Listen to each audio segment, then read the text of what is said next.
Bienvenidos a su iglesia, el Remanente de Cristo, aquí en la ciudad de Clarksville, Tennessee. Estamos muy contentos de estar nuevamente con ustedes un domingo más, adorando y glorificando el poderoso nombre de nuestro Señor Jesucristo.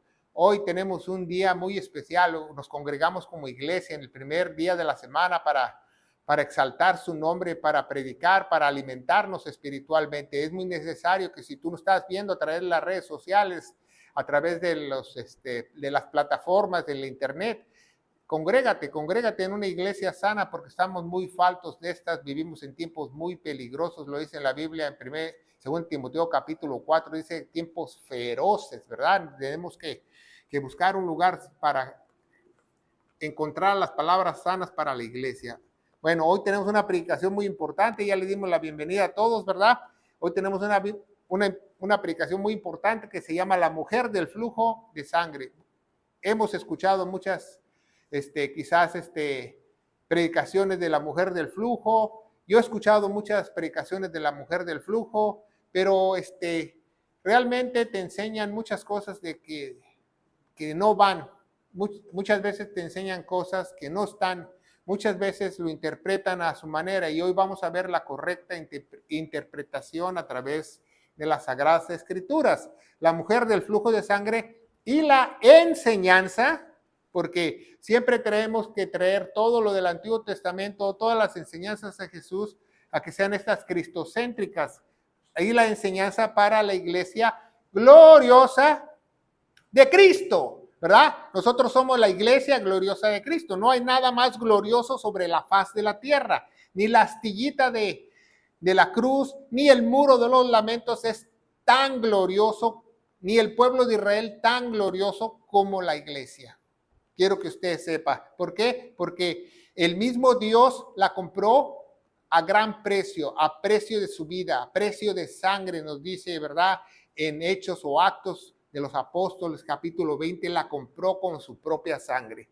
Y vamos a ver la mujer del flujo de sangre, ¿verdad? Vamos a estar trabajando en Lucas capítulo 8. Si usted nos está viendo a través de las redes sociales, síganos con su Biblia para que poder nosotros exponer este tema teológico muy importante y las enseñanzas para la iglesia, ¿verdad? Nosotros usamos la 1602, la Reina Valera 1602, porque si usted ve algo diferente a su Biblia, muchas veces lo ponemos en azul, ¿va? Porque dice algo contrario, ¿va? Y dice Lucas 8:40, síganos, ¿va? Y aconteció que volviendo Jesús, la multitud lo recibió con gozo, porque todos lo esperaban, ¿va? Porque Jesús ya había alcanzado un nombre, ya habían, mucha gente había comentado, hablado de él, es un profeta, es un siervo de Dios, es alguien que hace milagros, alguien que puede multiplicar hasta los panes, que puede cambiar el agua en vino. Entonces el rumor se corrió y muchos lo esperaban. Muchas veces las personas esperan, pero no reciben. Muchas veces muchos esperan, pero no reciben. Esa es la vida del cristianismo, esa es la humanidad, porque Dios murió por todos, pero no todos le recibieron, dice la Biblia, no todos le recibieron. Como ahí Jesús fue y lo esperaban mucho, pero no todos lo recibieron. ¿Por qué? Porque es muy importante que nosotros recibamos. ¿Recibamos qué? Recibamos a Dios, que nos acerquemos a Dios, que le creamos y confiamos en Dios. Y dice 8:41, y aquí un varón llamado Jairo. Él también era príncipe de la sinagoga, ¿verdad? Porque hay dos historias juntas con la mujer del flujo, la resurrección de la hija de Jairo y la mujer del flujo. La misma historia se encuentra enlazada, ¿verdad?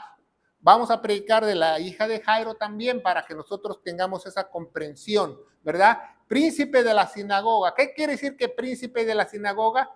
Príncipe quiere decir que tenía un cargo importante dentro del Sanedrín, dentro de la sinagoga, ¿verdad? Y dice, vino y cayendo a los pies de Jesús. Eso es muy importante porque aquí está hablando que un religioso cae a los pies de Jesús. Y eso es muy difícil el día de hoy, que un religioso caiga a los pies de Jesús. Porque él era un príncipe de la sinagoga, él era un fariseo de hueso colorado, un religioso de religiosos. Y sin embargo, cayó a los pies de Jesús.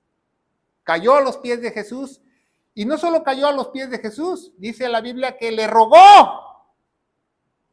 No le pidió, ay Señor Jesús, le rogó. ¿Sí sabe lo que significa rogar?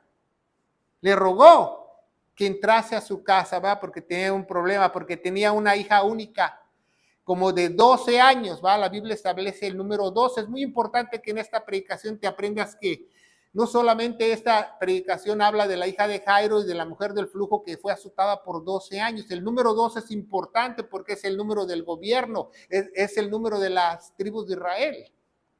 Y dice, y ella estaba, ¿qué? La hija estaba muriendo. Y yendo le apretaba a la gente, ¿va? Él caminaba y la multitud, ¿va? Y los apóstoles traían de abrirle camino, yo me imagino, ¿va? No es que Jesús tenía guardaespaldas, no, él iba en medio de la multitud porque quería llegar a donde estaba y pasar donde estaba esa niña, ¿va? Pero dice la Biblia que alguien lo tocó y él no se percibió. Dice, y una mujer que tenía flujo de sangre y también como la edad de la niña de Jairo tenía ¿qué? 12 años de azote, y la cual, ponga mucha atención, dice, la cual ella se había gastado toda su herencia, toda su hacienda, dicen algunas Biblias, toda su herencia, todo su dinero. Hacienda quiere decir todos tus bienes. Cuando usted ve hacienda en la Biblia, en el Antiguo Testamento y en el Nuevo Testamento se refiere a todos sus bienes. Se había gastado toda su hacienda y de ninguno había podido ser curada, ¿va? Se fue a ver a médicos y ningún médico la había podido curar. Dice que se gastó todo. Entonces este pasaje nos hace analizar varias cosas. La mujer estaba azotada por una enfermedad hace 12 años. La mujer era repudiada, porque vamos a ver que a través de la ley las mujeres que tenían el flujo eran repudiadas. Número 3, no tenía dónde caerse muerta. Quizás ya había perdido hasta su casa. Quizás no tenía ni dónde vivir. Quizás vivía en las calles, porque dice que se gastó la Biblia ahí toda su hacienda. Ahí no dice se gastó parte de la hacienda, no, toda su hacienda, o sea, se quedó sin nada. La Biblia establece que se quedó sin nada. Y dice, esta mujer estaba esperando, había oído de Jesús, había escuchado que él hacía grandes milagros, y ella pensaba entre sí misma, si tan siquiera lo viese, tan siquiera lo tocase, tan siquiera se tocase el borde de su manto, yo sanaré. Pero ella pensaba que iba a sanar en todos los aspectos, no solo en la enfermedad que la azotaba, sino en su miseria que había caído a través de la enfermedad, en el repudio que había estado en toda la sociedad y sobre todo sanada de ser salva por Dios. ¿Verdad? Porque la palabra sano y la palabra salvación es lo mismo en hebreo. Y dice Levítico 15, nos habla en el capítulo de las impurezas legales, ¿verdad? El capítulo 15 nos habla de todas esas impurezas legales, donde una mujer que tenía su regla o tenía flujo, no se podía sentar o acostarse en cualquier lugar porque ese lugar tenía que lavar sus vestidos y lo consideraban impuro y decía que hasta las 6 de la tarde y tantos días y que se tenía que lavar, que se tenía que purificar, y el capítulo 15 nos explica todas esas impurezas legales. Son impurezas legales, no son impurezas ilegales, porque Dios lo estableció así, ¿verdad? ¿Por qué? Porque si no, la mujer se considera inmunda. Entonces, imagínense, esa mujer era inmunda por más de 12 años. No se podía acostar en cualquier lugar, no se podía sentar en cualquier lugar, no se podía entrar al templo, no, porque una mujer que tiene flujo no podía ni siquiera entrar al primer patio del templo, si usted no lo sabe, porque había dos paredes para entrar al templo, la primera pared que estaba el patio y la segunda pared. Entonces vemos en Levítico 15:19, y cuando la mujer tuviese flujo de sangre y su flujo fuese en su carne, 7 días estará apartada. Cualquiera que tocase a ella será inmundo hasta en la tarde. ¿Verdad? Entonces yo me imagino, cuando tú tenías a tu esposa y tenías tu flujo y tú vivías en el campamento de Israel y te ibas a trabajar, no le dabas un besito a tu esposa, le decías, nada más le aventabas el beso. Porque si la tocabas, el varón era inmundo hasta las 6 de la tarde. Lo especifica la Biblia. Levítico 15:25, y la mujer cuando siguiera el flujo de la sangre por muchos días fuera del tiempo, o sea que tuviera una regla irregular, dice, de costumbre, o cuando tuviera flujo más de lo de costumbre, todo el tiempo de su flujo, ¿será qué?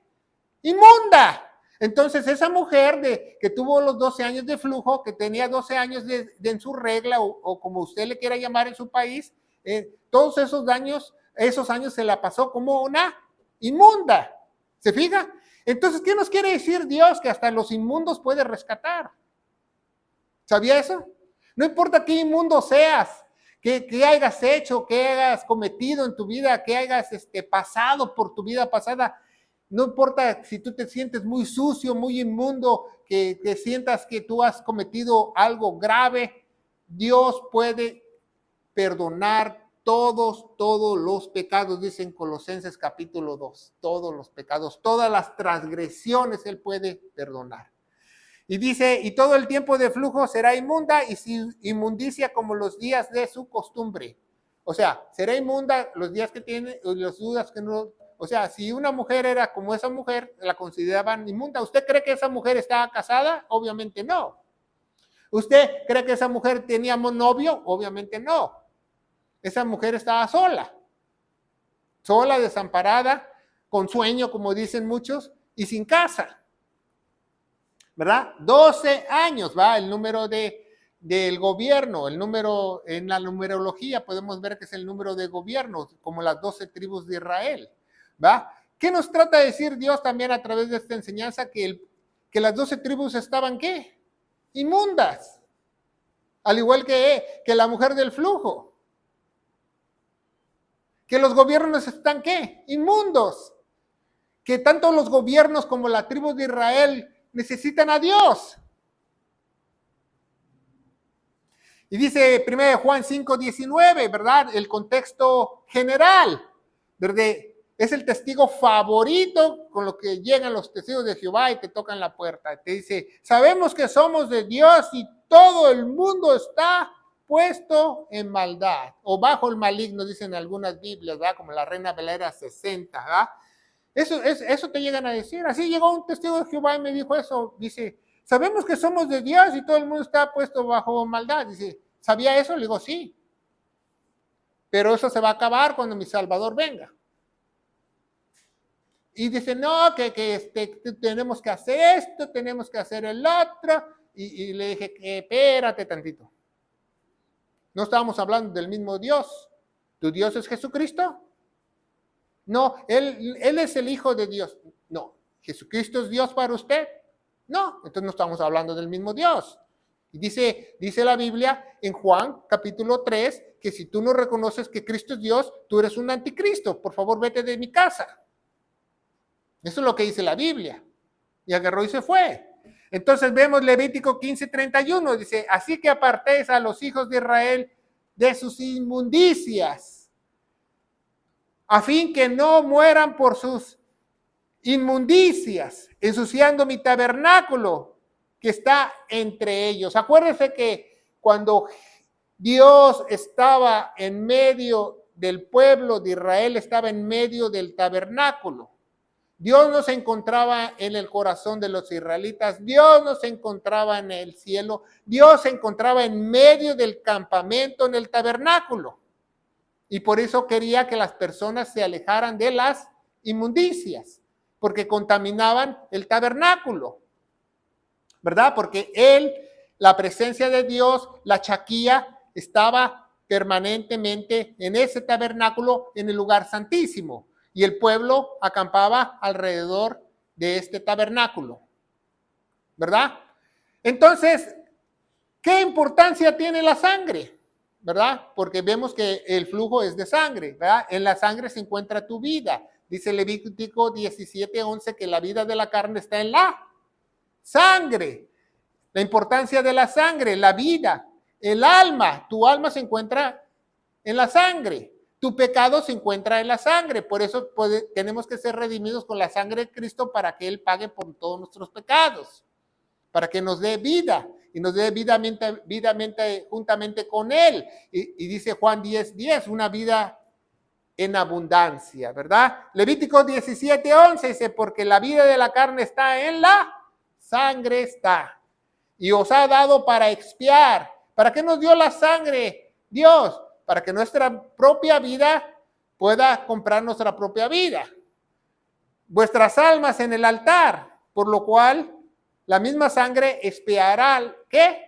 El alma. Por eso mataban un chivito y derramaban la sangre, lo degollaban en frente del sacerdote y Dios les hacía una remisión temporal de pecados. Hasta que pasara un año, llegara el Yom Kippur, lo hacían de nuevo y mataban un chivo para todo el pueblo. Por los que no confesaban sus pecados, por los que sí confesaban sus pecados. Tomaban 2 chivos perfectos, sin manchas, que no les encontraran ningún defecto, ni una garrapata, ni nada, ni una pestaña doblada, todo. Querían un animal perfecto. Encontraban 2, los llevaba al sacerdote, el sacerdote se metía la mano en el pectoral, sacaba las piedras, el turín y el urín, y él escogía uno de los 2 chivos, el que le caía la suerte al chivo, lo degollaban, ofrecían la sangre en el altar y parte de esa sangre la llevaban al lugar santísimo. El lugar santísimo tenían una arca, el arca tenía el propiciatorio es la tapa de la arca. Entonces ahí ponían la sangre y la sangre con la chaquilla de Dios se movía y la sangre permanecía con vida para perdonar los pecados de Israel por un año. Y el otro chivo, que no le cayó la suerte en él, lo dejaban ir. Abrían el campamento y lo dejaban ir. Eso se le llama el chivo expiatorio. No al que matan, sino al que dejan ir. Porque todo el mundo hoy lo tiene al revés. Dicen que el chivo expiatorio es el que sacrifican. No, el chivo expiatorio es el que se lleva los pecados y lo dejan ir. Por eso nosotros somos chivos expiatorios, porque Dios nos dejó ir. Nos salvó de nuestros pecados. Y dice Lucas 8:44, dice, llegándose por detrás, tocó el borde de su vestido. ¿De quién? La mujer del flujo llegó por atrás y tocó el borde del vestido. ¿Del vestido de quién? De Jesús, ¿verdad? Y al instante, se estancó el flujo de sangre. O sea, ella tenía un continuo flujo de sangre. ¿Usted sabe una mujer que tenga un continuo flujo de sangre? Tiene anemia, tiene que estar tomando agua constantemente, si no se muere. Es terrible. Le puede pegar cualquier enfermedad. Entonces dice, y al instante se estancó el flujo de sangre al momento que ella tocó el borde del vestido de Jesús. Y dice Lucas 8:45, entonces Jesús le dijo, ¿quién es el que me ha tocado? ¿Por qué Jesús no sabía quién le había tocado si Jesús es Dios? Porque Él se despojó de su trono, como dice Filipenses 2, se despojó de su trono y bajó en forma de siervo. Cuando Jesús caminó con sus discípulos no era omnisciente. Se las olía muchas veces lo que decían los fariseos, pero no lo sabía todo, te leía sus pensamientos, no, porque Él se despojó de eso para venir como hombre. Por eso se le llama el Hijo del Hombre. Entonces le dijo Jesús, ¿quién me ha tocado? Entonces yo me imagino los discípulos se quedaban viendo el uno al otro. ¿Cómo que quién te ha tocado? Que aquí todos nos están apachurrando, ¿verdad? Dice, y negando todos, dijo Pedro, de los que estaban con él, maestro, pero fíjese aquí cómo la Biblia reconoce que Jesús es Dios, pone maestro con mayúscula. Maestro, la multitud te aprieta, ¿va? ¿Por qué? Porque es el maestro de Galilea, el maestro que vino a darnos las enseñanzas, que vino realmente a decirnos qué Dios dice, no cómo nosotros interpretamos a Dios. Dice, la multitud te aprieta y te oprime y dices, ¿quién me ha tocado? O sea, Pedro está hablando irónicamente. O sea, maestro, ¿cómo tú puedes decir quién te tocó cuando todo el mundo te está apachurrando? Haz de cuenta que usted se mete al subway, al tren en la Ciudad de México y todo el mundo te apachurra y tú dices, ¿quién me tocó? Pero Jesús se refería a quien lo había tocado en una forma especial, ¿verdad? El maestro de Galilea está pasando por aquí. Ella sabía, la mujer del flujo sabía que el maestro de Galilea iba a pasar por ahí, que algo milagroso, algo maravilloso podría suceder. Quizás ella iba a ser liberada de su azote, quizás ella iba a ser salva, quizás ella iba a tener un poquito de amor, porque la habían despreciado, la habían desechado, el pueblo la había marginado. Y dice 1 Timoteo 6:3, 1 Timoteo 6:3. ¿Quién es el maestro de Galilea? Nuestro maestro, que entrenó al apóstol Pablo. Dice 1 Timoteo 6:3. Si alguno enseña de otra manera, y no conforme a las sanas palabras de nuestro Señor Jesucristo, y la doctrina conforme a la piedad. ¿Qué es la piedad? La iglesia. Esa es la iglesia. Piedad es cercanía a Dios. Jesucristo compró su iglesia con su propia sangre, ¿verdad? Jesucristo es el Rey, Jesucristo es Dios. Esa es la sana doctrina. Dice 1 Timoteo 6:4, dice, hinchado es, se esponjó, se puso altivo. Dice saber mucho de Dios y no sabe nada. Dice, hinchado es, nada sabe. Aquel que contamina las sanas palabras para la iglesia, nada sabe. Aquel que diluye el mensaje para la iglesia, nada sabe. Aquel que no tiene la sana doctrina, nada sabe para Dios. Sino que enloquece. Y fíjese, a través de los años, a través que yo he visto mucha gente que es religiosa, yo he visto que cada vez se le van las cabras más. Cada día se le hacen más locos. Yo he conocido religiosos que empezaron hace 1 año, 2 años, 3 años, y ya cuando los ves, no, pues yo me pongo a platicar con Dios y cucu. Entonces enloquece. La Biblia no miente, enloquece acerca de cuestiones, contiendas, palabras, las cuales nacen las envidias, pleitos, maldicencias, malas sospechas. Por eso un religioso te ataca, por eso un religioso siempre quiere contender, por eso un religioso siempre quiere separar, dividir, argumentar, no estar de acuerdo. Porque se le bota la canica, dice la Biblia, está loco. Porque dice tener a Dios, ser de Dios, cuando no lo conoce. Fíjense en el orden de maldad que pone Dios en las Escrituras. Envidias. Todo empieza con envidia. ¿Sabía eso? Por eso dice que en Proverbios que la envidia, ¿qué? Carcome los huesos. Después de las envidias, ¿verdad? Viene el pleito. Después que viene el pleito, el orden de Dios dice que te van a maldecir. Y después, las malas sospechas, van a blasfemiarte, van a hablar mal de ti, van a decir que tú hiciste esto, tienes el otro, que eres un aprovechado, que eres esto, que el otro. ¿Y sabe qué? Dios nunca se equivoca. Nunca se equivoca. Yo he visto personas que hacen sus fechorías en ese orden. Con eso les digo todo. ¿Verdad? Dice 1 Timoteo 6:5, disputas perversas de hombres, de mente corrompida, porque no es mente de Dios, privados de la verdad. ¿Qué quiere decir privados de la verdad? O que le agarres y le hagas así. ¿Entiende? La palabra de Dios dice esto en blanco y negro. No le entra. Aunque tú se lo enseñes en blanco y negro, aquí dice que no puede haber pastoras. No creo. Privados de la verdad, y que tienen estas personas, se les característica que tienen la piedad por ganancia. O sea, usan las cosas de Dios para lucrar, usan a Dios para ganar dinero. Y es cierto, la Biblia no se equivoca. Por ganancia. ¿Qué dice el mandamiento para la iglesia? ¿Agarra lo bueno y desecha lo malo? No. ¿Qué dice el mandamiento para la iglesia? Dice, apártate de ellos porque son unos lobos. Apártate de ellos porque te van a contaminar.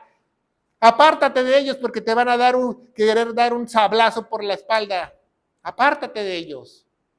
Porque esas personas no son de Dios, aunque proclamen ser de Dios, porque no tienen las sanas palabras de nuestro Señor Jesucristo para la iglesia.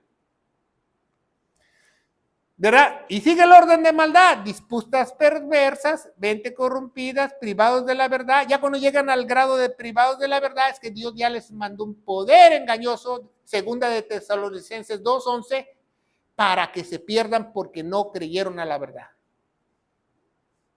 Y tienen la piedad por ganancia. ¿Ah?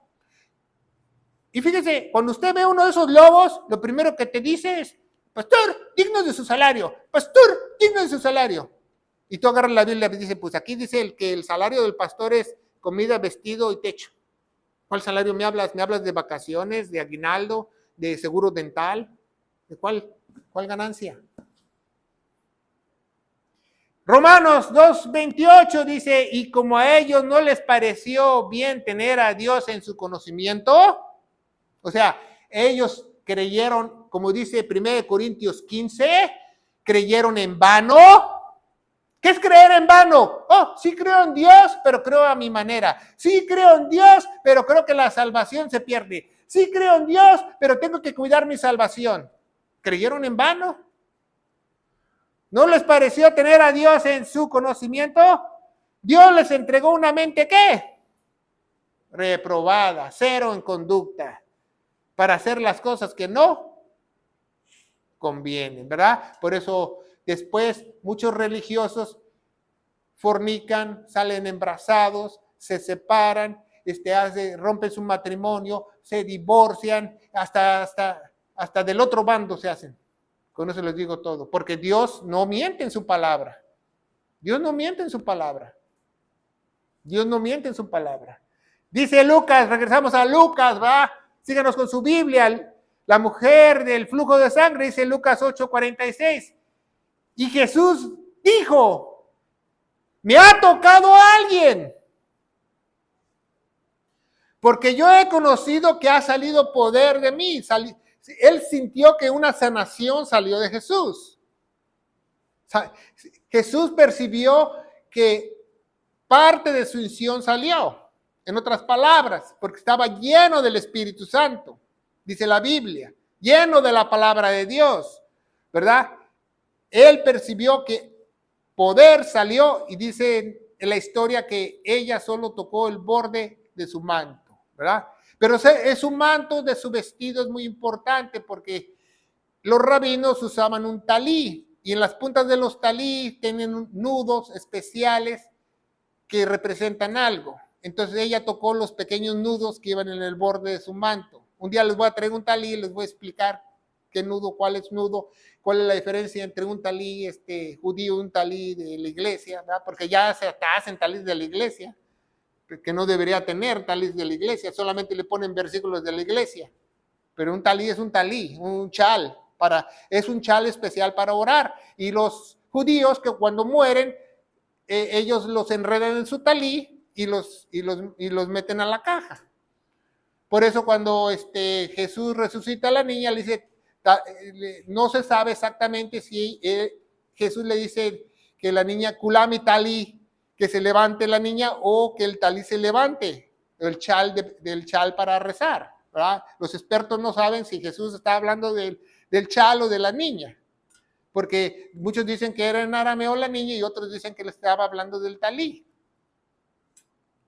Dice Lucas 8:47, entonces cuando la mujer vio que no estaba, que no se había escondido, vino temblando, ¿va? Entonces cuando la mujer vio que no se había escondido, vino temblando y postrándose delante de él. ¿Por qué ella vino temblando? Porque sabía que ella había algo hecho, porque se supone que nadie la debe tocar, porque se supone que ella tiene flujo de sangre, se supone que si ahora toca a un rabino o un hombre de Dios, a un siervo de Dios, le va a poner la inmundicia en él. Por eso vino temblando y postrándose delante de él. Jesús le dijo, levántate, yo soy un hombre. No, Jesús dejó que la mujer se postrara. ¿Por qué? Porque Jesús es Dios. Jesús no le puede decir, a ver, levántate. No, postrándose delante de él, le declaró. Aquí la palabra declaró, dijo lo que realmente ella hizo. Delante de todo el pueblo. O sea, ella no, ya la conocían en el pueblo, ella no le dio vergüenza y dijo, yo lo toqué. Delante de todo el pueblo. Ella sabía que al decir eso, probablemente el pueblo le iba a apedrear, iba a morir. Pero ella sintió que algo pasó en su cuerpo, que la sangre se detuvo, que el flujo se detuvo. Y ella pensó que si me apedrean no importa. Dios me ha sanado, me voy a ir al cielo. No importa que me apedreen. Entonces dijo a todo el pueblo la causa por qué le había tocado y cómo al instante ella había sido sanada. Ella testificó, al momento que yo toqué el borde del maestro de Jesús, mi flujo se detuvo, sané. Entonces al momento de yo tocarlo, en otras palabras, ya no soy inmunda. Ya no tenían nada contra ella, ya no la podían apedrear. ¿Cómo la van a apedrear si ya no tiene inmundicia? Jesús la limpió, porque si no lo hubiera limpiado, lo hubieran sacado afuera de la ciudad de Jerusalén y lo hubieran apedreado. Y ese es el versículo más importante de esta predicación porque tenemos que aprender lo que dice. Muchas veces lo leemos a la ligera, muchas veces no entendemos lo que dice, pero realmente este versículo es muy importante. Dice, y él le dijo, confía, hija, tu fe te ha sanado, vete en paz. Tu fe te ha sanado, vete en paz. ¿Tú confías en Dios? Porque confiar es poner toda tu confianza en Él, no poner parte de tu confianza en Él. ¿Tú confías en lo que hizo Jesús en la cruz, que Él pagó por todos tus pecados? ¿Confías enteramente o confías parcialmente? ¿Tú confías como esta mujer confió realmente? Dice, confía. Pero fíjense muy bien las palabras de Dios. Dice, confía, ¿qué? Hija. Al momento que Dios le dijo, confía, hija, ella ya había sido redimida. Ella ya era parte de la familia de Dios. Ella ya era una hija de Dios. Fíjese muy bien lo que Jesús le está diciendo, lo que Dios le está diciendo. Dice, confía, hija, ya era parte de la familia de Dios ella. Dice, tu fe, fíjese muy bien lo que le dice, tu fe. Cuando sabemos que la fe no nos pertenece. Dice en Efesios 2, 8 y 9, somos salvos por fe y esto no de vosotros. ¿Verdad? Porque dicen Romanos que la fe viene por el oír, o el oír la palabra de Dios, Romanos 10, 17. Dice Hebreos capítulo 12, Jesús es el autor y consumador de la fe. Pero al decirle tu fe, ¿qué quiere decir? Que ya estaba amalgado con ella, que la fe de ella ya era de él, que la fe de Jesús era de él, que la fe en Jesús era de él, que ella ya estaba dentro del cuerpo de él. ¿Se fija? Dice en Romanos capítulo 1, dice, yo me agrado con ustedes, hermanos míos, que tenemos una fe en común. Ya tenemos una fe en común. ¿A quién le está hablando? A la iglesia. Aquí nada de que mi fe, tu fe, pues ¿cuánto te costó? Es fe en Jesús y fe de Jesús. ¿Te ha qué? Salvado, te ha sanado. ¿Por qué? ¿Por qué hay salvación aquí? Porque simplemente le dijo que la enemistad con Dios se había terminado. Porque en Romanos capítulo 2 nos dice que hay una enemistad con Dios, que todo el mundo está bajo la ira de Dios y que la única forma de evitar esa ira es hacer las paces mediante la cruz. Eso es lo que dice la Biblia. Entonces, fíjese este pequeño versículo, como ella ya era parte de la familia de Dios, ya tenía la fe en Cristo porque ya el Espíritu Santo estaba dentro de ella. Quizás el Espíritu vino y se fue, como lo hacía en el Antiguo Testamento, pero estuvo en ella, porque ya tenía esa fe. La salvó, la sanado y se le acabó la enemistad con Dios, hizo las paces no mediante la cruz, sino mediante el mismo Dios en persona. Nos ganó la mujer del flujo, ¿va? Porque nosotros tuvimos que hacer la paz mediante la cruz. Y él hizo. ¿Qué pasó con esta mujer cuando falleció? Pues obviamente, si falleció después que Jesús, se fue al cielo. Si falleció antes que Jesús, pues se fue al seno de Abraham, pero fue salva. Fue sanada. Dice, vete en paz, ya no tienes enemistad con Dios. ¿Tú sigues teniendo esa enemistad con Dios? Quizás porque no has confiado en Dios. Eso es muy importante, que tú confíes en Dios, que confíes lo que dice Dios, no lo que dice el predicador, lo que dice el maestro, lo que dice el apóstol, lo que dice el falso profeta, que no existen los apóstoles ni profetas, sino lo que dice Dios. Dios nos instituyó, dice en 2 de Timoteo 2:15, dice, estudia con diligencia. Es un mandamiento para la iglesia. Ahí no dice, lee tu Biblia en pedacitos, lee de vez en cuando, nos dice, estudia con diligencia. Estudia con diligencia para presentarte como obrero probado que no tiene nada que avergonzarse. Hebreos capítulo 11, versículo 6, dice, sin fe es imposible agradar a Dios. Y Él es premiador o galardonador de todos los que le buscan, ¿qué? Diligentemente, quitaron en muchas Biblias.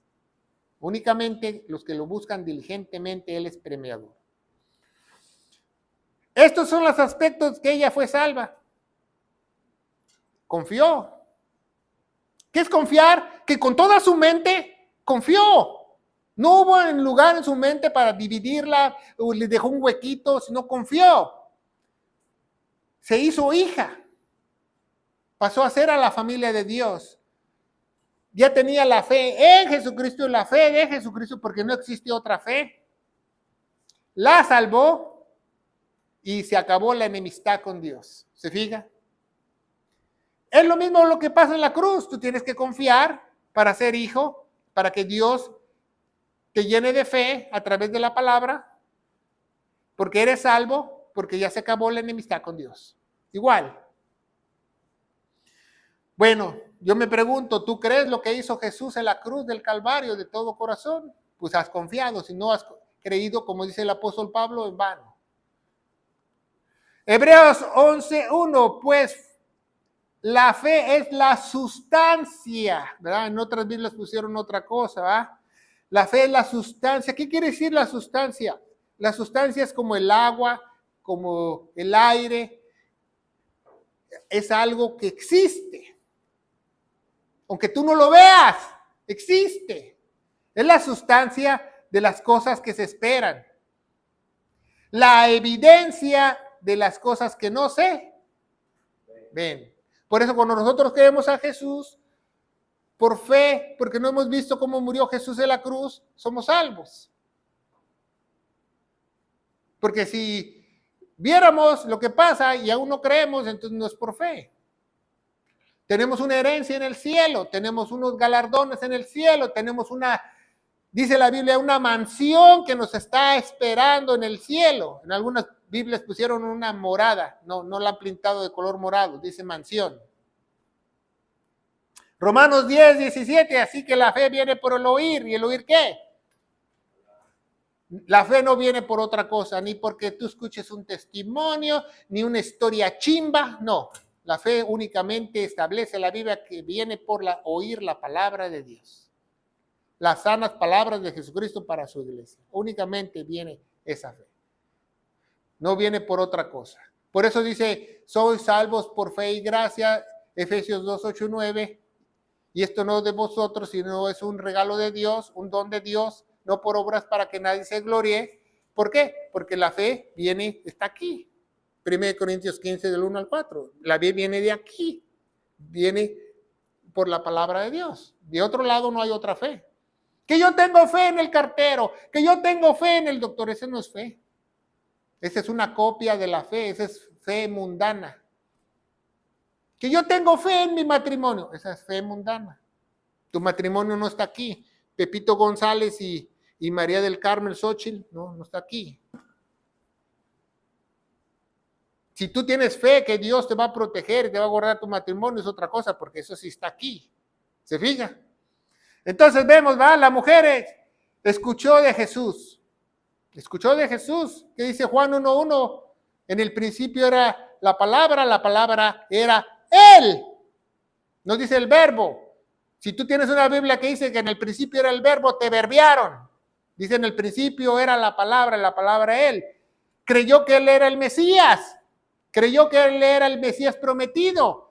Imagínense una mujer repudiada por 12 años con un flujo de sangre que se consideraba casi muerta, que inmunda por 12 años, reconoció mejor que un religioso que Jesús es Dios. Para que vea que Dios escoge y da gracia a los humildes. Porque ese era el evangelio que predicó Jesús. Creer que Jesús es el Mesías y será salvo. ¿Va? Dice Juan 1:12, dice, mas todos los que le recibieron, ella recibió a Jesús, ella confió en Jesús, le dio potestad de ser, ¿qué? Hijos de Dios. Juan 1:12. ¿Por qué? Porque está hablando del evangelio a los judíos. ¿Verdad? Ahora no lo recibimos, ¿verdad? Porque ¿qué es recibir? Reciben al rey. Por eso Juan el Bautista predicó, bautizarse para que sean limpios, para recibir al rey, para recibirlo. El reino de Dios, el reino del cielo se ha acercado, dijo Juan el Bautista, ¿verdad? Por eso dice los que le recibieron. Nosotros ya no lo recibimos, nosotros creemos lo que hizo Jesús para ser hijo de él. Efesios 2:8, porque por gracia sois salvos por la fe, y esto no de vosotros, es un regalo de Dios. Un regalo no se puede perder, más si te lo dio Dios. Si te lo dio tu compadre, a lo mejor lo pierdes, pero Dios no. Dios cuando te da algo, Él no es hombre para que mienta, ni hijo de hombre para que se arrepiente, dice en Números 22, Él lo que dice, lo cumple. Hebreos 12:2, puesto los ojos en ¿quién? En el pastor, en el falso profeta, en el falso maestro, en la falsa pastora, no, dice, pon los ojos en ¿quién? Aquí están, tú tienes tus ojos aquí, tú estudias aquí, tú lees aquí, pon estos los ojos en Jesús, porque Él es el autor y consumador. ¿Qué quiere decir el autor y consumador? Que fuera de Jesús no hay fe. Por lo cual el gozo que fue puesto delante de sufrió la cruz, menospreciando la vergüenza y sentado a la diestra del trono de Dios. No le importó morir y ser obediente hasta la muerte de cruz. Fuera de Dios no hay fe. A ver si hay un estudio el próximo miércoles o dentro de 15 días, porque nos toca 2 Corintios capítulo 5 el próximo miércoles, pero dentro de 15 días a ver si hago un estudio de fe en Jesús y fe de Jesús. La Biblia no habla de otra fe. Fe en Jesús y fe de Jesús. No habla de otra fe. ¿Y cómo podemos saber de qué está hablando? Si fe en Jesús y fe de Jesús. ¿Verdad? Fe en Cristo y fe de Cristo. Fe en Cristo y fe de Cristo. No existen otra clase de fe. ¿Verdad? Seguimos adelante, ¿verdad? Y dice, te ha sanado. Dice, tu fe te ha hecho salva. ¿Por qué? Porque oíste de mí, oíste el mensaje de mí, oíste mi evangelio, oíste la palabra de Dios, que yo soy el Mesías prometido. Y la mujer no solo obtuvo un milagro de sanación de su azote, sino fue sana eternamente. Porque cuando Dios te toca para toda la vida. No Dios te anda así tocando así, ya, te deja de tocar, no. Dice, vete en paz, la enemistad de Dios se había terminado. Ya no se había sido redimida, sino ha sido redimida por el Dios mismo. Ya la enemistad se acabó, se terminó. Porque hoy en día te predican un Dios falso. Que Dios te ama, Dios te quiere, Dios quiere tu matrimonio se componga, que Dios quiere sanarte, que Dios quiere prosperarte. Eso es un evangelio falso. La Biblia no habla de eso. La Biblia dice que hay una enemistad con Dios y la única forma de hacer las paces es que tú creas lo que Jesús hizo en la cruz. Y dice que si tú amas lo que hizo Jesús en la cruz, Él te va a amar. De otra manera no te va a amar. De otra manera no te va a amar. Dice Juan 3:16, porque de tal manera Dios amó en tiempo pasado al mundo, dio a su Hijo unigénito para que todo aquel que crea no se pierda más. o perezca, mas tenga ¿qué? Vida eterna. Juan 3:18 dice, el que ha creído ha sido salvo, el que no ha creído ha sido ¿qué? Condenado. Entonces es muy importante que veamos esa historia, porque esa mujer del flujo tipifica y representa a la nación de Israel. Porque la nación de Israel se creen muy limpios por fuera, pero realmente están inmundos. Una mujer, piénselo, una mujer cuando tiene flujo no lo anda enseñando, ¿no? Se lo cubre, lo anda cubriendo, usa toallas, etcétera, etcétera. Entonces, la nación de Israel tenía esa misma condición que la mujer del flujo. ¿Qué dice Marcos? ¿Verdad? Marcos cuenta la historia que cierta mujer estaba con el flujo de sangre 12 años hacía y había sufrido muchas cosas y muchos médicos se había gastado todo lo que tenía. Ahí Marcos nos dice que gastó todo, ¿va? Nada se había aprovechado. Antes le iba, ¿qué? Peor. La mujer sufrió de los médicos, pagó, ¿verdad? Y dice Marcos 5:27, cuando oyó de Jesús vino y entró entre el gentío por detrás y tocó su vestido, ¿verdad? ¿Qué oyó de Jesús? Obviamente que él era el Mesías, que era el Cristo prometido, que estaban los judíos esperando al Rey de Reyes, el Rey de los judíos. Prometido, ¿por qué? Por las profecías. ¿Por qué decía, si yo tocare solamente sus vestidos será salva? ¿Por qué decía eso? Porque sabía quién era. Dice, inmediatamente la fuente de sangre se secó y sintió su cuerpo que estaba sana de aquella plaga. Se consideraba una plaga ya, ¿verdad? Porque ¿cuántos años tenía? ¿Verdad? Dice Marcos 5:30, inmediatamente Jesús, conociendo que la misma virtud que había salido de él, volviéndose ante el gentío, dice, ¿quién me ha tocado mis vestidos? ¿Verdad? La misma historia en Marcos. Y le dijeron sus discípulos, ves que la multitud te aprieta y dices, ¿quién te ha tocado? ¿Va? Dice que en Lucas lo dijo Pedro. Y él miraba alrededor a aquellas que habían hecho esto. Entonces la mujer, temiendo, temblando, sabiendo que lo que había sido hecho, vino y se postró delante de él y le dijo toda la verdad, ¿verdad? En Lucas dice que él no solo le dijo la verdad a él, sino le dijo la verdad a todo el pueblo, ¿verdad? Y le dijo, tu fe te ha sanado, te ha hecho salva, vete en paz y sana de tu azote, ¿verdad? Lo explica así Marcos, ¿verdad? Entonces hay una solución, ¿verdad? No importa si está en Marcos, no importa si está en Lucas esta historia, la historia es la misma. Todos somos trapos inmundos. Dice en Isaías que nosotros somos trapos de inmundicia. Yo sigo siendo un trapo de inmundicia. La única forma de ser limpio, de ser sano, es creyendo lo que Jesús hizo en la cruz del Calvario. Dice Isaías 53:5, dice, mas herido por nuestras transgresiones. ¿Por qué Jesús fue herido en la cruz? Por nuestras transgresiones. Molido por nuestros pecados. El castigo de nuestra paz sobre él, porque él terminó la enemistad con Dios, va haciendo paces en la cruz. Y por su herida, somos nosotros sanados. ¿De qué está hablando aquí la herida? La herida de muerte. No sus azotes que él recibió. No dice heridas con S. Dice por la herida de muerte, nosotros hemos sido sanados. Esa es la única forma de sanar. Creer que él se sacrificó por cada uno de nosotros, ¿verdad? Y no nos podemos ir, ¿verdad? Sin predicar el evangelio de gloria. ¿Dónde se encuentra? El evangelio de gloria se encuentra en 1 Corintios 15, del 1 al 4, que dice que nuestro Señor Jesucristo murió por todos nuestros pecados, que fue sepultado y resucitó al tercer día según las Escrituras. Y las Escrituras nos dicen ahora que no tenemos que recibirlo, tenemos que creer lo que Él hizo en la cruz, que Él se puso como propiciación, que tenemos que tener fe en su preciosa sangre que Él derramó, que la vida de Él nos va a dar vida juntamente con Él. Y yo te aseguro, querido hermano en Cristo Jesús, que si tú crees de todo corazón, Dios te sanará de cualquier inmundicia y tú serás sano y salvo y te podrás ir en paz esta mañana porque has hecho las paces con Dios. En el nombre poderoso de Cristo Jesús y la iglesia gloriosa de Cristo dice, amén. Que Dios los bendiga.